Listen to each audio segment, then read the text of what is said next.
এই ঘটনার 1 মিনিট 4 সেকেন্ডের সিসিটিভি ফুটেজ সামাজিক যোগাযোগ মাধ্যমে ভাইরাল হয়েছে। অভিযুক্ত নাসিম ভূঁইয়ার বিরুদ্ধে থানায় লিখিত অভিযোগ দায়ের করেছেন ভুক্তভোগী ব্যবসায়ী আলী আজম মানিক।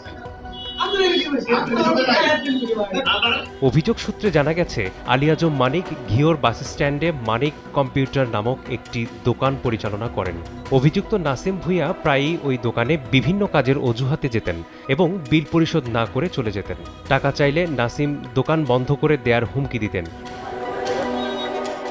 গতকাল সোমবার সন্ধ্যার পর দোকানে এসে আবারও জরুরি কাজ করানোর দাবি করেন নাসিম।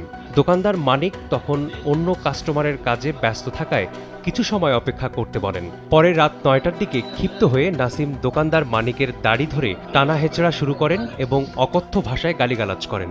মানিক গালাগাল থেকে বিরত থাকতে বললে অভিযুক্ত নাসিম তার উপর এলোপাতাড়ি কিলঘুষি ও থাপ্পড় মারেন। 100 টাকার কাজ করলে 10-20 টাকা দিয়ে চলে যায়, টাকা চাইলে চোখ রাঙায়, রাগান্বিত হয়। এলাকাতে বা ওর কোনো নির্দিষ্ট কোনো পেশা নাই, ওই জমির দালালি বা এর কাছ থেকে ওর কাছ থেকে টাকা নিয়ে আপনি যে কোনো দোকানে গেলে জিজ্ঞাসা করতে পারবেন, জিজ্ঞাসা করলে জানতে পারবেন ওর লেনদেন ভালো না।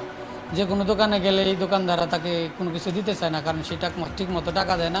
এলাকার প্রভাব দেখিয়ে তার বাড়ি এইখানেই, এই আপনার 2-3 বাসা পরেই সে ওই স্থানীয় প্রভাব দেখিয়ে সবার উপরে একটা জুলুম নির্যাতন অত্যাচার করে। ঘটনাটির সুষ্ঠু বিচার ও অভিযুক্তের শাস্তির দাবি জানিয়েছেন স্বজন ও এলাকাবাসী। কাগজপত্র অনেক তো টাকা লাগবে একটু বেশি, হেরা বলে কি টাকা চাইলে কিসের জন্য বা এই কারণে মারছে ভাইকে।